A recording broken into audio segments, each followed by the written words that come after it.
like a Hellcat.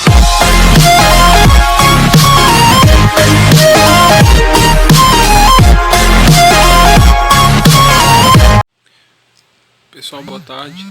Olha só, respondendo aí esses exercícios aí relacionados a gases perfeitos, onde a primeira questão pergunta o seguinte: o que é um gás?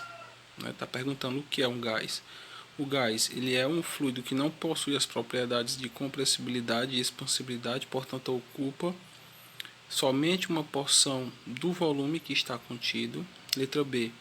O gás é um líquido cujas moléculas que o constituem estão bastante espaçadas umas das outras. Letra C. Um gás é um fluido que apresenta somente a propriedade de expansibilidade. D. Gás é um fluido que sofre a ação da gravidade e não possui propriedades de compressibilidade. Ou letra E. O gás é um fluido que possui propriedades de compressibilidade e expansibilidade e que tende a ocupar todo o espaço onde está contido. Então, pessoal, a resposta para essa questão é o seguinte: primeiro de tudo, para que a gente saiba o que é um gás, primeiro a gente tem que saber que ele parte de uma teoria cinética, tá? Professor, como é essa teoria cinética? A teoria cinética, pessoal, ela é o seguinte: ela faz com que o fluido que possui as propriedades tanto de compressão, tá? Ou seja, de comprimir esse gás, seja de expandir esse gás, você pode tanto comprimir ele como expandir, e que tende a ocupar todo o espaço que é fornecido para o mesmo. Tá certo? É só você ter como exemplo o botijão de gás aí da sua casa. O gás que está contido ali, ele ocupa todo o espaço fornecido pelo botijão e ele sofre uma compressão e também sofre uma expansão, certo? Então ele está de acordo com a teoria cinética dos gases. Sendo assim, a correta vai ser a letra E, tá bom? Pessoal, e a segunda questão, ela fala a respeito de 2 mols de um gás, tá? Da massa molar de um gás, a temperatura de 27 graus Celsius, ou seja, esse gás está a uma temperatura de 27 graus Celsius. Ele ocupa um volume igual a 57,4 litros. A questão está perguntando qual é aproximadamente, tá? Fixe bem essa palavra na cabeça. Aproximadamente quer dizer que a gente não vai encontrar um valor exato. A pressão desse gás, adotando a constante universal dos gases, 0,082 atm litros por mol Kelvin. Eu fiz aqui um esqueminha, tá? Eu costumo primeiramente retirar os dados da minha questão. O que eles não forneceu aqui de dado? A temperatura de 27 graus Celsius, porém a gente vai trabalhar ele em grau Kelvin. E para transformar em grau Kelvin, de Celsius para Kelvin, você soma mais 273 e você vai ficar assim com 300 graus Kelvin. 300 grau Kelvin. O volume inicial 57,4 litros. Ele está perguntando qual é essa pressão. Ele deu a constante universal dos gases 0,082 atm por mol Kelvin. A quantidade a quantidade de mols, que são 2 mols. E a gente vai responder essa questão através da equação de Clapeyron, tá? Onde a pressão vezes o volume é igual ao número de mols vezes a constante universal vezes a temperatura. Eu até posso utilizar aqui como um θ, já que eu chamei a temperatura lá de θ. Mas em muitas questões vem o T mesmo, então fica a critério de vocês. Então, para a gente responder, a gente deve isolar a pressão no primeiro membro, já que é o que a gente procura. Então a gente vai ter que a pressão no primeiro membro vai ser igual a nr θ dividido pelo que me sobrou do primeiro membro, que foi o volume.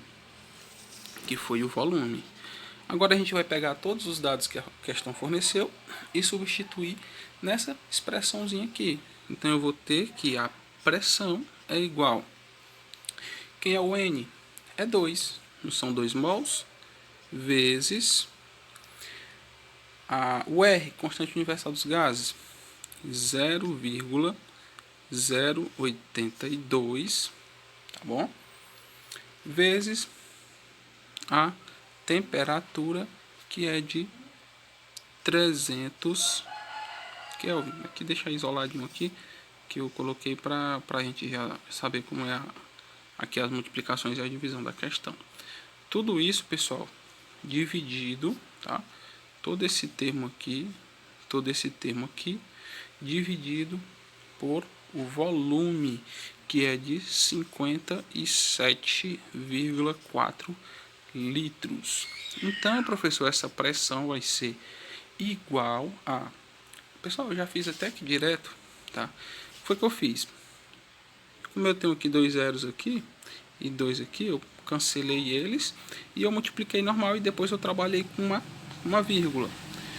2 vezes o que me sobrou, ó, 2 vezes 82 vai dar 164, e multipliquei pelo que me sobrou aqui, que foi o 3. 3 vezes 174, 4.220, tá?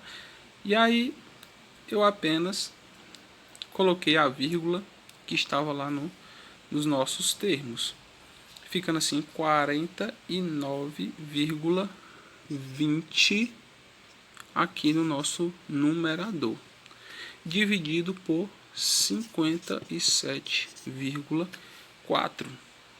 Eu já até fiz aqui o cálculo, olha só, 49, pessoal, vírgula 20 não, vírgula 2, tá? Vírgula 2. Aqui eu acrescentei depois, porque eu já fiz aqui a divisão direta, deu 49,2. E para me resolver, assim, para resolver esse tipo de questão, eu costumo falar que você tem que esquecer que a vírgula está aí e multiplicar normal. Então esquece que a vírgula está aqui, esquece que a vírgula está aqui. Como se fosse 4.920, fica mais fácil de você trabalhar. Depois você só vai lá e coloca a vírgula de novo no lugar. 4.920 dividido por 574. Ou 492 dividido por 574. Né? Aí não dá. Então o que é que eu faço? Acrescento aqui um zero e uma vírgula. Fica 4.920 por 574, aproximadamente 8. 8 vezes 574 dá 4.592. Então, subtrair aqui e tem um resultado aqui de 3.200 e 328. É porque eu já fiz direto aqui, já deixei tudo na bala aqui para a gente responder. 328. Então, 328 menor do que 574. Então, o que é que eu faço? Acrescento mais um zero, ficando 3.280. Deu aproximadamente 5. 5 vezes 574 deu 5 vezes 574 deu 2.870. E aí você vai encontrar aqui outro resultado. Mas como eu já sei que aqui vai dar uma dízima periódica, então, pessoal, esse meu resultado aqui da pressão deu aproximadamente 0,86 atm. Esse aqui é o resultado da nossa segunda questão.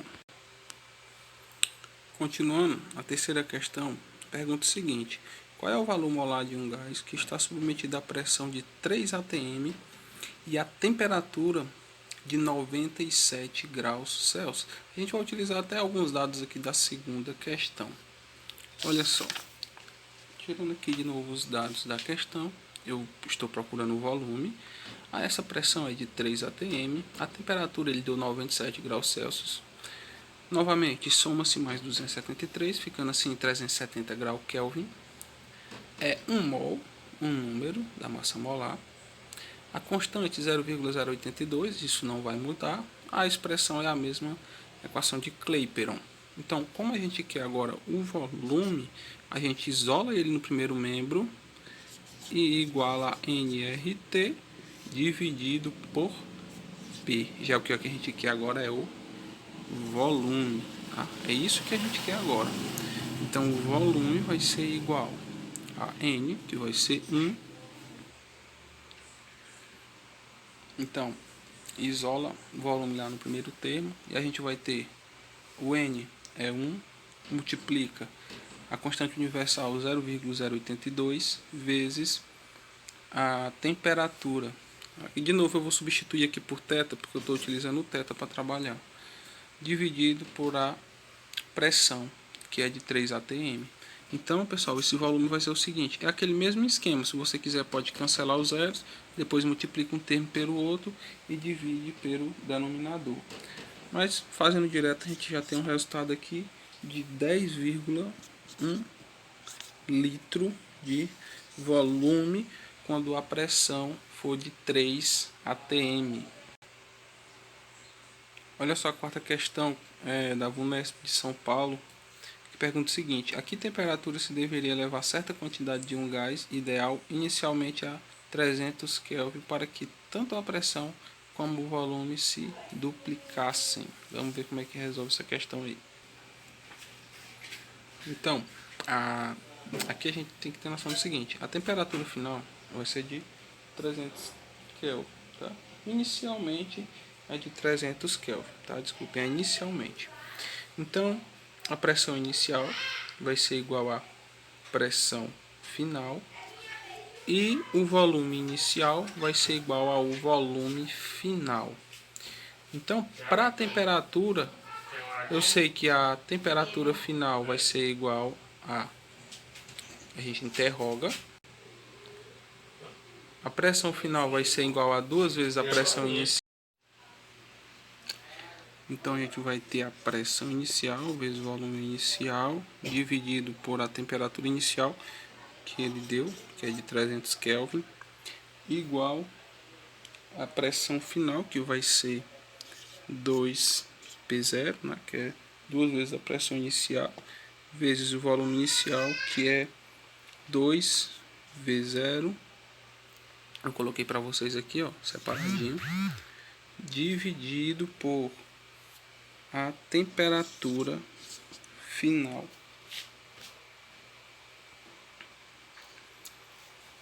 Então, se eu multiplicar aqui meio pelos extremos, eu vou ter P0 V0, pressão inicial vezes volume inicial, igual a temperatura final, igual a 300 2P0 vezes 2V0. Como eu tenho aqui pressão inicial e volume inicial aqui no primeiro membro e pressão inicial e volume inicial aqui no segundo membro, eles podem ir embora. Então o que me sobra aqui é a temperatura final vai ser igual a 2 vezes 2 igual a 4. Então 4 vezes 300. A gente tendo assim uma temperatura final de 4 vezes 300, a gente vai ter aqui 1200 graus Kelvin. Esse aqui é o valor da nossa questão.